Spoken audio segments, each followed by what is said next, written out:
నమస్కారం SRK news కి స్వాగతం. ముందుగా ముఖ్యాంశాలు. డిజిటల్ అరెస్ట్ ముసుగులో అమాయకులను మోసం చేస్తున్న అంతర్రాష్ట్ర సైబర్ మోసగాళ్ల ముఠాను అరెస్టు చేసిన తిరుపతి జిల్లా పోలీసులు. మొత్తం 8 మంది ముద్దాయిల అరెస్ట్, 8 మొబైల్ ఫోన్ల స్వాధీనం, 2 జాయింట్ అకౌంట్లలో నగదు ఫ్రీజ్ వెల్లడించిన తిరుపతి జిల్లా ఎస్పీ సుబ్బరాయుడు. ప్రతి ఇంటి వద్ద తడి పొడి చెత్త వేరువేరుగా సేకరణ చేయాలి, సిబ్బందిని ఆదేశించిన తిరుపతి జిల్లా ఇన్ఛార్జ్ జాయింట్ కలెక్టర్, నగరపాలక సంస్థ కమిషనర్ మౌర్య. మాజీ ప్రధాని ఇందిరాగాంధీ 108వ జయంతిని పురస్కరించుకుని రాజీవ్ గాంధీ విగ్రహం ముందు ఇందిరాగాంధీ చిత్రపటానికి పూలమాలలు వేసి అంజలి ఘటించిన తిరుపతి నగర కాంగ్రెస్ పార్టీ అధ్యక్షులు గౌడపేరు చిట్టిబాబు, కాంగ్రెస్ నాయకులు. వార్తల్లోని వివరాలు. ప్రతి ఇంటి వద్ద తడి పొడి చెత్త వేరువేరుగా సేకరణ చేయాలని తిరుపతి జిల్లా ఇన్ఛార్జ్ జాయింట్ కలెక్టర్, నగరపాలక సంస్థ కమిషనర్ మౌర్య సిబ్బందిని ఆదేశించారు. బుధవారం ఉదయం 39వ వార్డు చెన్నారెడ్డి కాలనీలో కార్పొరేటర్ పునీత అధికారులతో కలిసి పారిశుద్ధ్య పనులను కమిషనర్ పరిశీలించారు. చెత్త సేకరణ ప్రతిరోజు జరుగుతోందా, వాహనం వస్తోందా అని అడిగి తెలుసుకున్నారు. కాగా వర్షాల వలన రోడ్లు చాలా వరకు పాడైపోయాయని, బాగు చేయాలని కార్పొరేటర్ ప్రజలు కమిషనర్ను కోరారు. ఈ సందర్భంగా కమిషనర్ మాట్లాడుతూ, నగరంలోని ప్రతి ఇంటి వద్ద తడి పొడి చెత్త వేరువేరుగా సేకరించాలని, ప్రజలు చెత్తను మీ ఇంటి వద్దకు వచ్చే సిబ్బందికి అందించాలని తెలిపారు. కాలువలు, వీధుల్లో చెత్త లేకుండా శుభ్రం చేయాలని సిబ్బందిని ఆదేశించారు. పాడైపోయిన రోడ్లను మరమ్మతులు చేయిస్తామని, గుంతలను వెంటనే పూడ్చాలని అధికారులను ఆదేశించారు. కమిషనర్ వెంట municipal engineer Gomathi, health officer doctor Yuva Anvesh, డిఈలు వెంకట ప్రసాద్, శిల్ప, శానిటరీ సూపర్వైజర్ చెంచయ్య తదితరులు పాల్గొన్నారు. తిరుపతి నగర కాంగ్రెస్ పార్టీ అధ్యక్షులు గౌడపేరు చిట్టిబాబు ఆధ్వర్యంలో బుధవారం మాజీ ప్రధాని ఇందిరాగాంధీ 108వ జయంతిని పురస్కరించుకుని తిరుపతిలోని పాత మున్సిపల్ కార్యాలయం వద్ద రాజీవ్ గాంధీ విగ్రహం ముందు ఇందిరాగాంధీ చిత్రపటానికి పూలమాలలు వేసి అంజలి ఘటించారు. కేక్ కట్ చేసి కార్యకర్తలకు పంచిపెట్టారు. ఈ సందర్భంగా కాంగ్రెస్ పార్టీ తిరుపతి జిల్లా అధ్యక్షులు బాలగురవం బాబు మాట్లాడుతూ, భారతదేశ మొట్టమొదటి తొలి మహిళా ప్రధాని ఇందిరాగాంధీ తన తండ్రి జవహర్లాల్ నెహ్రూ ఆశయాలకు అనుగుణంగా దేశాన్ని ప్రగతి పథం వైపు నడిపి అందరికీ ఆదర్శంగా నిలిచారని అన్నారు. స్వాతంత్ర ఉద్యమ కాలంలో తన తండ్రి నెహ్రూ ఆశయాలకు అనుగుణంగా దేశ ప్రజలతో స్వాతంత్ర కాంక్షను డగర్చడానికి కృషి చేశారని అన్నారు. తన చిన్నతనం నుంచి దేశభక్తి నరనరాన నింపుకున్న ఉక్కు మహిళ ఇందిరాగాంధీ అని కొనియాడారు. దేశం కోసం తన సర్వస్వాన్ని దారపోసిందని తెలిపారు. దేశ మహిళా శక్తికి, ధైర్య సాహసాలకు ఆమె ప్రతీకని కొనియాడారు. తిరుపతి నగర కాంగ్రెస్ పార్టీ అధ్యక్షుడు గౌడపేరు చిట్టిబాబు మాట్లాడుతూ, అత్యంత ప్రతిభావంతమైన మహిళగా, దేశ ప్రధానిగా ఇందిరాగాంధీ చరిత్ర పుటల్లో నిలిచిపోయారని తెలిపారు. దేశంలో పేదరికం, దారిద్ర్య నిర్మూలనకు ఆమె తీసుకున్న సంచలన నిర్ణయాలు నేటి పాలకులకు మార్గదర్శకంగా ఉన్నాయని వివరించారు. బ్యాంకులను జాతీయం చేసి పేదవారికి అందుబాటులోకి తెచ్చారని వివరించారు. మహిళా శక్తికి మారుపేరుగా నిలిచిన మాజీ ప్రధాని ఇందిరమ్మని ఆదర్శంగా తీసుకోవాలని మహిళలకు పిలుపునిచ్చారు. అనంతరం పిసిసి ఉపాధ్యక్షులు రాంభూపాల్ రెడ్డి మాట్లాడుతూ, ప్రధానమంత్రిగా, మంత్రిగా ఆమె చేసిన సేవలు మర్చిపోలేనివని అన్నారు. రాజాభరణాలు రద్దు, 20 సూత్రాల కార్యక్రమంతో దేశ పురోభివృద్ధికి పాటుపడ్డారని తెలిపారు. అనంతరం పిసిసి ప్రధాన కార్యదర్శి తమటం వెంకట నరసింహులు మాట్లాడుతూ, దేశ ప్రగతికి, నిరుపేదల అభ్యున్నతికి ఇందిరమ్మ ఎంతో కృషి చేశారని తెలిపారు. ఈ కార్యక్రమంలో శ్రీకాళహస్తి నియోజకవర్గ incharge Talapa Damodar Reddy, Chandragiri incharge Airala Lokesh, DCC ప్రధాన కార్యదర్శి కలందర్, ఎస్సీ భాగం రాష్ట్ర కార్యదర్శి చిత్తూరు శివశంకర్ తదితరులు పాల్గొన్నారు. మాజీ ప్రధాని ఉక్కు మహిళ శ్రీమతి స్వర్గీయ ఇందిరాగాంధీ గారి 108వ జయంతి ఈరోజు తిరుపతి జిల్లా మరియు నగర కాంగ్రెస్ ఆధ్వర్యంలో ఘనంగా జరుపుకోవటం జరిగినది. ఇందిరాగాంధీ గారు మాజీ ఏఐసిసి అధ్యక్షురాలు కాకుండా ఎన్నో సంస్కరణలు తీసుకొచ్చి ఈరోజు గరీబీ హఠావో నినాదంతో ఈరోజు పేద ప్రజలకి కూడు గుడ్డ అయితే ఏమి ఆమె తీసుకొచ్చిన సంస్కరణలో ఒక భాగం 14 బ్యాంకులను జాతీయకరణ చేయటం కాకుండా ఆర్థిక విధానాలలో కూడా ముఖ్య భూమిక పోషించినటువంటి ఇందిరాగాంధీ గారి జయంతి ఈరోజు. అదేవిధంగా ఆమె యుద్ధాలలో కూడా విజయం, ఒక మహిళగా ఉండి విజయం తీసుకురావటం అనేది చాలా గొప్ప విషయం. అదేవిధంగా ఎన్నో సంస్కరణలు తీసుకొచ్చినట్టు ఇందిరాగాంధీ గారికి ఈరోజు ఘనంగా జయంతోత్సవాలు జరుపుకోవటం చాలా గర్వకారణంగా ఉంది కాంగ్రెస్ పార్టీ తరఫున. ఇందిరాగాంధీ గారు అందరూ మెచ్చినటువంటి నాయకురాలుగా ప్రపంచమే తిరిగి చూసే విధంగా భారతదేశానికి ఆమె పరిపాలన అందించింది. పేదరికాన్ని పారదోలే విషయంలో ఆమె అనేక సంస్కరణలు తీసుకుని వచ్చి ఈరోజు బడుగు బలహీన వర్గాలందరికీ కూడా భూమి ఉందంటే అది ఇందిరాగాంధీ గారి మాత్రమే. ఇల్లు ఇచ్చింది, భూమి ఇచ్చింది, కరెంట్ ఇచ్చింది, ప్రతి గ్రామానికి కూడా చదువును అందించింది. అందువల్లే ఇందిరాగాంధీ ఒక ఉక్కు మహిళగా అనేక దేశాలు దండెత్తినా కూడా భయపడకుండా యుద్ధాల్లో కూడా ధైర్యంగా పోరాటం చేసినటువంటి మహిళ ఎవరైనా ఉందంటే మా ప్రధానమంత్రి అది ఇందిరాగాంధీని మనం కొనియాడుకోవాలని ఈ సందర్భంగా తెలియజేసుకుంటూ ఆమెకి నివాళులు, ఆమె చనిపోయినా కూడా కొన్ని వేల సంవత్సరాలైనా కూడా ఆమెను మర్చిపోరని చెప్పి ప్రజలు ఈ సందర్భంగా తెలియజేసుకుంటున్నాను. Thank you. తన ప్రాణాలని బలిదానం చేసిన గొప్ప నాయకురాలు దివంగత ఇందిరాగాంధీ గారు పాకిస్తాన్ నుంచి బంగ్లాదేశ్ని వేరుపరిచి పాకిస్తాన్ పీచమ అనిచిన ఉక్కుమైన ఇందిరాగాంధీ జయంతి సందర్భంగా కాంగ్రెస్ పార్టీ తరఫున ఘన నివాళులు అర్పించుకుంటున్నాం. తిరుపతి జిల్లాలో డిజిటల్ అరెస్టు ముసుగులో కోట్ల రూపాయలు దోచుకుంటున్న సైబర్ మోసగాళ్ల గుట్టు రట్టు చేసి మొత్తం 8 మంది ముద్దాయిలను అరెస్టు చేసినట్లు తిరుపతి జిల్లా ఎస్పీ సుబ్బరాయుడు తెలిపారు. ఈ సందర్భంగా జిల్లా ఎస్పీ మాట్లాడుతూ ముద్దాయిల వద్ద నుండి 2 మొబైల్ ఫోన్లు స్వాధీనం చేసుకోవడంతో పాటు 2 ముద్దాయిల జాయింట్ బ్యాంక్ అకౌంట్లో ఉన్న బాధితుడి 2.5 లక్షల నగదు ఫ్రీజ్ చేసినట్లు వెల్లడించారు. అరెస్టైన ముద్దాయిలలో అనంతపురం జిల్లాకు చెందిన దండే క్రాంతికుమార్, నిమ్మల పవన్ కుమార్, హైదరాబాద్కు చెందిన మానే కోటిబాబు, రాజమండ్రి ప్రాంతానికి చెందిన పరసాల శ్రీనివాస్, బళ్ళారి జిల్లాకు చెందిన మరకట్టు చంద్రశేఖర్ రెడ్డి, కొడేలా శివశంకర్, నగారిధన్ ప్రశాంత్ రెడ్డి మరియు హైదరాబాద్కు చెందిన గుండువేమి గౌతమ్ ఉన్నారని తెలిపారు. ఈ కేసులో తిరుపతి నగరానికి చెందిన 65 ఏళ్ల సీనియర్ సిటిజన్ను లక్ష్యంగా చేసుకుని తెలియని వ్యక్తులు వాట్సాప్ కాల్ చేసి ముంబై సిబిఐ అధికారులుగా తమను పరిచయం చేసుకుని 583 కోట్ల మనీ లాండరింగ్ కేసులో అతని పేరు ఉందని చెప్పి భయపెట్టారు. వాట్సాప్ వీడియో కాల్ ద్వారా విచారణ చేస్తామని నమ్మబలికి అతని బ్యాంక్ అకౌంట్ నుంచి వివిధ ఖాతాలకు డబ్బులు పంపాలని ఒత్తిడి చేసి మోసం చేశారు. ఈ విధంగా బాధితుడి నుంచి మొత్తం 80 లక్షలను వివిధ రాష్ట్రాల్లోని మూల్ ఖాతాల్లో జమ చేయడం జరిగిందన్నారు. బాధితుడు మోసగాళ్లు స్పందించకపోవడంతో సైబర్ నేరం జరిగినట్లు గ్రహించి తిరుపతి ఈస్ట్ పోలీస్ స్టేషన్లో ఫిర్యాదు చేయగా కేసు నమోదు చేసి దర్యాప్తు ప్రారంభించినట్లు తెలిపారు. ఏదైనా అనుమానాస్పద పరిస్థితి గమనించిన సందర్భంగా వెంటనే cyber toll free number 1930, emergency number 112 లేదా తిరుపతి పోలీస్ వాట్సాప్ 80999977 ద్వారా సమాచారం ఇవ్వాలని ఎస్పీ విజ్ఞప్తి చేశారు. ఈ కేసు దర్యాప్తులో ప్రతిభ కనబర్చిన SDPO Tirupati Bhaktavatsalam, east CI Srinivasulu, cyber crime CI Vinod Kumar, east SI Hemadri మరియు సిబ్బందిని ఎస్పీ అభినందించారు. ఇటీవల తిరుపతి జిల్లాలో సైబర్ నేరాల్లో కొన్ని జరిగినాయి. అందులో భాగంగా తిరుపతి ఈస్ట్ పోలీస్ స్టేషన్లో సైబర్ అరెస్ట్ చేస్తున్నాము, మీ యొక్క డీటెయిల్స్ మీకు సంబంధించిన వివరాలు ఒక కేసులో వచ్చాయి, మేము సిబిఐ అధికారులు మాట్లాడుతున్నాం, మీరు ఎవరికి తెలియజేయకుండా కొంత డబ్బును ట్రాన్స్ఫర్ చేస్తే తర్వాత మీ యొక్క డీటెయిల్స్ పూర్తిగా విచారించి ఆ డబ్బులు వెనక్కి పంపబడుతుందని రిటైర్డ్ ఎంప్లాయీని ఇబ్బంది పెట్టడం జరిగింది. తద్వారా ఆయన 80 లక్షల వరకు ట్రాన్స్ఫర్ చేశాడు. తర్వాత అతను మోసపోయాయని తెలిసి కేసు తీర్చడం జరిగింది. ఇందులో ఇమీడియట్గా ఈస్ట్ డిఎస్పీ మరియు ఈస్ట్ ఇన్స్పెక్టర్ వారి ఆధ్వర్యంలో ఒక టీం ఫామ్ చేసి డీటెయిల్గా విచారించడం జరిగింది. ముఖ్యంగా అతని అకౌంట్ నుండి ముందు పవన్ కుమార్ మరియు క్రాంతి ఈ ఇద్దరి అకౌంట్లోకి ఇనిషియల్గా ట్రాన్స్ఫర్ అయింది. అక్కడి నుండి వివిధ రకాల అకౌంట్స్లోకి ట్రాన్స్ఫర్ చేయడం జరిగింది. ఇందులో ప్రధానంగా మహమ్మద్ అనే హైదరాబాద్ వ్యక్తి కూడా ఇన్వాల్వ్ అయ్యాడు. దాంతోపాటు కోటి రిమైనింగ్ ఒక 6 మెంబర్స్ని కూడా అదుపులో తీసుకోవడం జరిగింది. టోటల్ 8 మెంబర్స్ని. ఇందులో ముఖ్యంగా ఇద్దరు ఎవరైతే ఉన్నారో వాళ్ళని అరెస్ట్ చేస్తూ రిమైనింగ్ పర్సన్ కూడా అరెస్ట్ చేయడం జరిగింది 8 మెంబర్స్ని. ఇంకా పూర్తి 6 మెంబర్స్ యొక్క వివరాలు ఇంకా పూర్తి ఇన్వెస్టిగేట్ చేయాల్సిన అవసరం ఉంది. తిరుపతి పట్టణంలో గత అక్టోబర్ 4వ తేదీన చోటు చేసుకున్న వరుసగా 5 చైన్ స్నాచింగ్ కేసులు మరియు ఒక బైక్ దొంగతనం కేసులో ముద్దాయిని అరెస్టు చేశామని తిరుపతి జిల్లా ఎస్పీ సుబ్బరాయుడు వెల్లడించారు. నగరంలో 5 చైన్ స్నాచింగ్ కంటిన్యూగా జరిగాయి. లాస్ట్ మంత్ 4th జరిగాయి.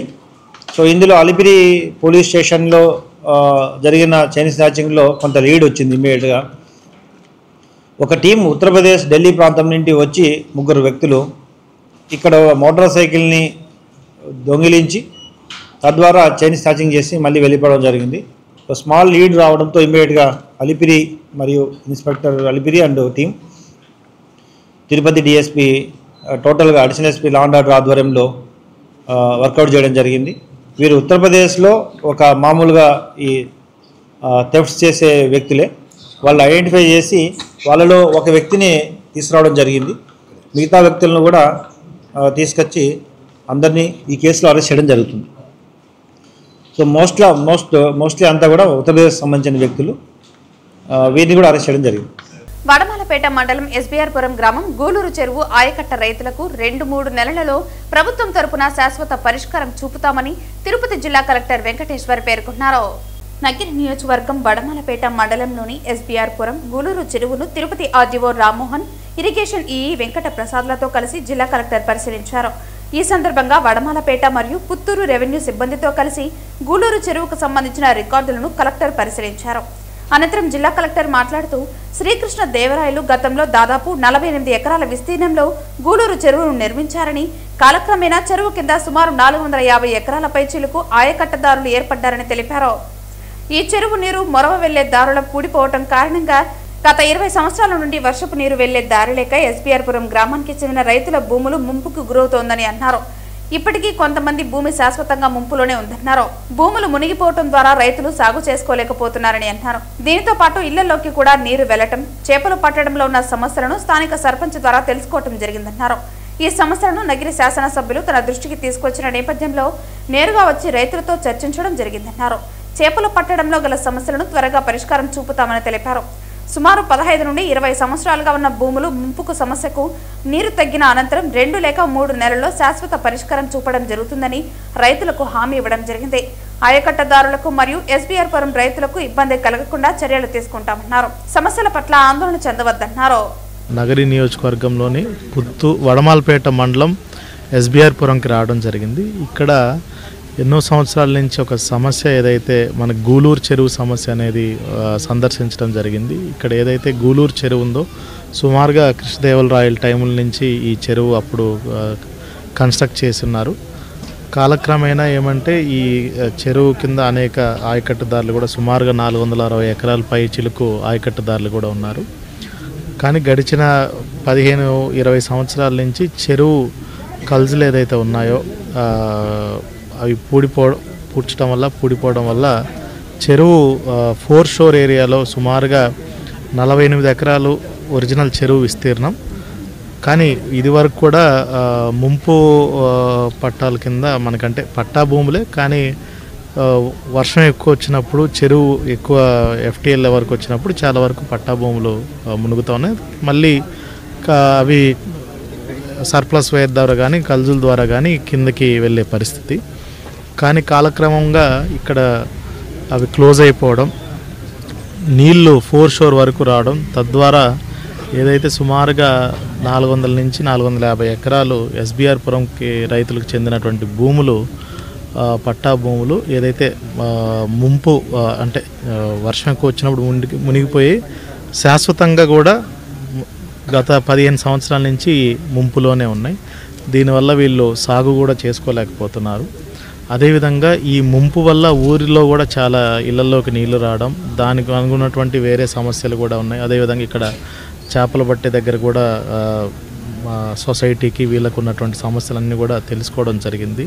గౌరవ శాసనసభ్యులు గారు కూడా 2-3 సార్లు ఈ సమస్య మీద చెప్పడం జరిగింది. ఏదో ఒక పర్మనెంట్ సొల్యూషన్ చూడమని. ఈరోజు చెరువు కట్టని, సర్ప్లస్ వేర్ని, అదేవిధంగా ఎక్కడైతే కలుసు ఉందో అది కూడా చూడడం జరిగింది.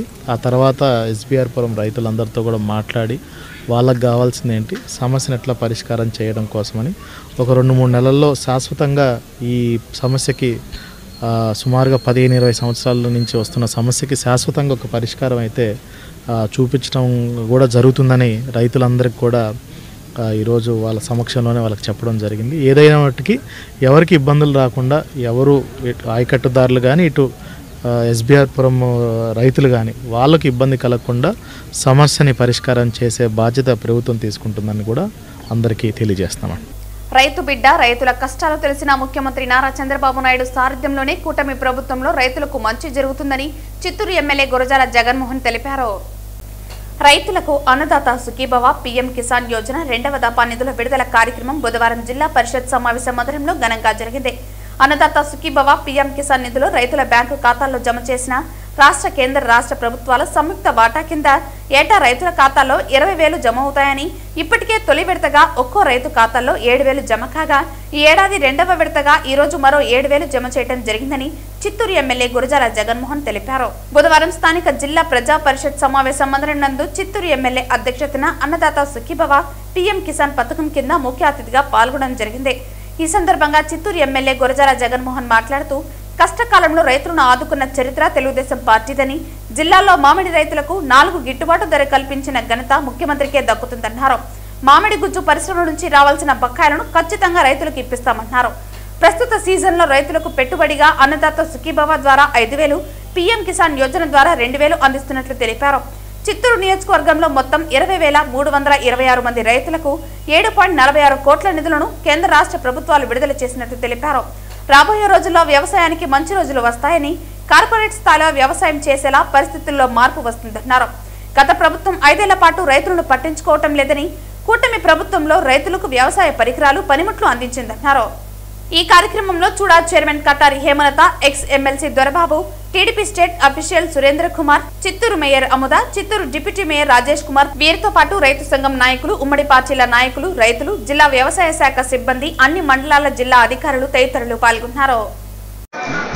ఈరోజు అన్నదాత సుఖీభవ రెండో విడత కార్యక్రమాన్ని ప్రియతమ ముఖ్యమంత్రి శ్రీ నారా చంద్రబాబు నాయుడు గారు కమలాపురం నియోజకవర్గంలో ప్రారంభించడం జరిగినది. సో ఈ చిత్తూరు నియోజకవర్గానికి సంబంధించి 20,000 రైతు కుటుంబ సభ్యులకి 7,46,00,000 రూపాయలని పంపిణీ చేయడం జరిగింది. మేబీ అందరికీ ఒక 5-10 నిమిషాల్లో అకౌంట్లలో డెబిట్ కూడా అవ్వచ్చు.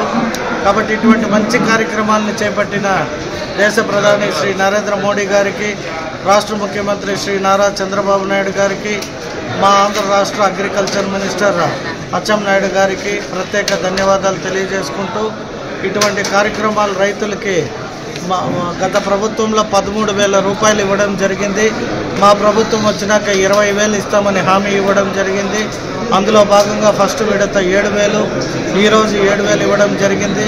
మూడో విడత 6,000 రూపాయలు, అంటే సంవత్సరానికి 20,000 రూపాయలు ఏదైతే మేము ఎలక్షన్ సమయంలో హామీ ఇచ్చామో ఆ హామీని 3 విడతల రైతులకి అందించడం జరిగింది. కాబట్టి ఇటువంటి ఎన్నో కార్యక్రమాలు ఆంధ్ర రాష్ట్రం నుండి మొన్ననే చూస్తే మీరు వైజాగ్లో మా యువ నాయకుడు నారా లోకేష్ గారు పెద్ద ఎత్తున రాష్ట్రానికి పెట్టుబడులు రాబట్టారు. రానున్న ఈ 2-3 సంవత్సరాలలో దగ్గర 20 లక్షల మందికి ఉపాధి కల్పించడమే ఏకైక లక్ష్యంగా పనిచేస్తున్న మా యువ నాయకుడు నారా లోకేష్ గారికి కూడా మరొకసారి ప్రత్యేక ధన్యవాదాలు తెలియజేసుకుంటూ, ఈ అన్నదాత సుఖీభవ కార్యక్రమానికి పెద్ద ఎత్తున రైతులు ఇక్కడ జడ్పీ హాల్కి విచ్చేయడం జరిగింది. వారందరికీ కూడా మరొకసారి పేరున నా హృదయపూర్వక నమస్కారం. జీడి నెల్లూరు నియోజకవర్గం అధిక సంఖ్యలో వ్యవసాయ రైతులు ఉన్నారని ఎమ్మెల్యే థామస్ తెలిపారు. జీడి నెల్లూరు నియోజకవర్గ పరిధిలో 66,218 మంది రైతులకు అన్నదాత సుఖీభవ పీఎం కిసాన్ పథకంలో రెండవ విడతగా భాగంగా 24.5 కోట్ల రూపాయలు రైతులు వ్యక్తిగత బ్యాంకు ఖాతాలకు జమ చేయడం జరిగిందని ఎమ్మెల్యే తెలిపారు. స్థానిక ఎమ్మెల్యే థామస్, జిల్లా కలెక్టర్ సుమిత్ కుమార్, కూటమి పార్టీ నాయకులతో కలిసి అన్నదాత సుఖీభవ పీఎం కిసాన్ పథకం కింద రైతులకు రెండవ విడత ఆర్థిక సహాయం పంపిణీ కార్యక్రమం వర్చువల్ విధానం ద్వారా కార్యక్రమాలను నిర్వహించారు. జ్యోతి ప్రజ్వలన గావించి కార్యక్రమాలను ప్రారంభించారు. ఈ కార్యక్రమంలో వ్యవసాయ శాఖ జేడీ మురళీకృష్ణ, వ్యవసాయ కమిటీ చైర్మన్ కృష్ణమనాయుడు, టీడీపీ మండల అధ్యక్షులు స్వామిదాసు, సొసైటీ చైర్మన్ మోహన్ నాయుడు తదితరులు పాల్గొన్నారు. ఈ సందర్భంగా ఎమ్మెల్యే మాట్లాడుతూ వ్యవసాయానికి ప్రభుత్వం అండగా ఉందని తెలిపారు. సూపర్ 6 అమలులో భాగంగా అర్హత కలిగిన ప్రతి రైతుకు సంవత్సరానికి 20,000 రూపాయలు అన్నదాత సుఖీభవ పథకం కింద అందించనున్నట్లు తెలిపారు. అనంతరం జిల్లా కలెక్టర్ మాట్లాడుతూ సీజన్లో రైతులకు ఇన్పుట్ సహాయం నిమిత్తం అన్నదాత సుఖీభవ మొదటి విడత కింద 7,000 డీపీటీ పద్ధతిలో నేరుగా రైతుల ఖాతాకు జమ చేయడం, గత ఆగస్టు నెలలో అన్నదాత సుఖీభవ కింద జిల్లాలో 2,05,753 మందికి 138.16 కోట్లు జమ చేయడం జరిగిందని తెలిపారు. ఆర్వైఎఫ్ఆర్ మరియు సొంత భూమి కలిగిన రైతులకు పథకాన్ని నేరుగా అమలు చేయడంతో పాటు కౌలు రైతులకు సీసీఆర్ కార్డులు మరియు ఈ క్రాప్ బుకింగ్ ద్వారా త్వరలో పథకాన్ని అమలు చేయడం జరుగుతుందని తెలిపారు. ఈ రోజు రెండవ విడత కింద 136 కోట్ల రూపాయలు జమ చేయడం జరిగిందని తెలిపారు. గత ఏడాది హార్టికల్చర్ అభివృద్ధికి సంబంధించి 20 కోట్లతో ప్రణాళికలు రూపొందించి అమలు చేశామని, ఈ సంవత్సరం 25 కోట్లతో ప్రణాళికలు ఏర్పాటు చేసి అమలు చేయనున్నామని తెలిపారు. అన్నదాత సుఖీభవ పీఎం కిసాన్ రెండవ విడత నిధుల విడుదలలో భాగంగా దేశ ప్రధాని నరేంద్ర మోదీ కోయంబత్తూరు నుండి పీఎం కిసాన్ నిధులను విడుదల చేయగా పెండ్లిమరిలో వర్చువల్ విధానంలో ప్రధానమంత్రి ప్రసంగంను రైతులతో కలిసి వీక్షించిన తదుపరి కడప జిల్లా నుండి కమలాపురం నందు వర్చువల్ విధానం ద్వారా రైతులను ఉద్దేశించి రాష్ట్ర ముఖ్యమంత్రి నారా చంద్రబాబు నాయుడు ప్రసంగించారు. అనంతరం జిల్లా కలెక్టర్ చేతుల మీదుగా ఇల్లు లేని నిరుపేదలకు ఇంటి నివాస ధ్రువపత్రాలను పంపిణీ చేశారు. ఈ కార్యక్రమంలో ఎంఆర్ఓ శ్రీనివాసులు, వ్యవసాయ అధికారి కల్పన, ఇతర అధికారులు తదితరులు పాల్గొన్నారు. మన నియోజకవర్గం చుట్టూ కూడా మొత్తం కూడా అగ్రికల్చర్ ల్యాండ్స్, హార్టికల్చర్ కానీ, అనిమల్ హస్బెండరీ కానీ, అదేవిధంగా ఇవన్నీ కూడా చుట్టూ మన ప్రజలందరూ కూడా ఇక్కడ మనకు ప్రధానంగా ఉండేది అగ్రికల్చర్. ఇక్కడ అందరూ కూడా మన అగ్రికల్చర్ పైన ఆధారపడి అకౌంట్స్ చదువుకొని మనందరూ కూడా పైకి వెళ్ళాం. సో కాబట్టి అలాంటి శాఖను, వ్యవసాయ శాఖని బలోపేతం చేయడానికి మన ముఖ్యమంత్రి గారు దీన్ని చాలా వైబ్రెంట్గా చేయాలి, అందరికి కూడా మనం ప్రభుత్వం ఎంత చిత్తశుద్ధిగా ఉందని చెప్పేసి తెలియాలి. దానికోసమే ఇది మొత్తం రాష్ట్రం మొత్తం కూడా ఈరోజు ఇచ్చే మనం పీఎం కిసాన్ కానీ, అదేవిధంగా అన్నదాత సుఖీభవ కార్యక్రమం కానీ వైబ్రెంట్గా, విగరస్గా ప్రతి ఒక్కరికి కూడా తెలియాలనే ఒక మంచి ఉద్దేశంతో ఈ ప్రోగ్రాంకి కలెక్టర్ గారిని, అదేవిధంగా ఎమ్మెల్యే, స్థానిక ఎమ్మెల్యేని ప్రతి ప్రోగ్రాంకి వెళ్ళాలని చెప్పేసి మన ముఖ్యమంత్రి గారి ఆదేశాల మేరకు మనం ఇక్కడ వచ్చి ప్రోగ్రాం జరుపుకుంటున్నాము. వ్యవసాయానికి ఈ ప్రభుత్వం అండగా ఉంటుంది. వార్తలు ముగించే ముందు ముఖ్యాంశాలు మరోసారి. డిజిటల్ అరెస్టు ముసుగులో అమాయకులను మోసం చేస్తున్న అంతరాష్ట్ర సైబర్ మోసగాళ్ల ముఠాను అరెస్టు చేసిన తిరుపతి జిల్లా పోలీసులు. మొత్తం 8 మంది ముద్దాయిల అరెస్ట్, 8 మొబైల్ ఫోన్ల స్వాధీనం, 2 జాయింట్ అకౌంట్లలో నగదు ఫ్రీజ్ వెల్లడించిన తిరుపతి జిల్లా ఎస్పీ సుబ్బరాయుడు. ప్రతి ఇంటి వద్ద తడి, పొడి, చెత్త వేరువేరుగా సేకరణ చేయాలి, సిబ్బందిని ఆదేశించిన తిరుపతి జిల్లా ఇన్ఛార్జ్ జాయింట్ కలెక్టర్, నగరపాలక సంస్థ కమిషనర్ మౌర్య. మాజీ ప్రధాని ఇందిరాగాంధీ 108వ జయంతిని పురస్కరించుకుని రాజీవ్ గాంధీ విగ్రహం ముందు ఇందిరాగాంధీ చిత్రపటానికి పూలమాలలు వేసి అంజలి ఘటించిన తిరుపతి నగర కాంగ్రెస్ పార్టీ అధ్యక్షులు గౌడపేరు చిట్టిబాబు, కాంగ్రెస్ నాయకులు. ఈ వార్తలు ఇంతటితో సమాప్తం. తిరిగి వార్తల్లో మళ్ళీ కలుద్దాం. అంతవరకు సెలవు. నమస్కారం.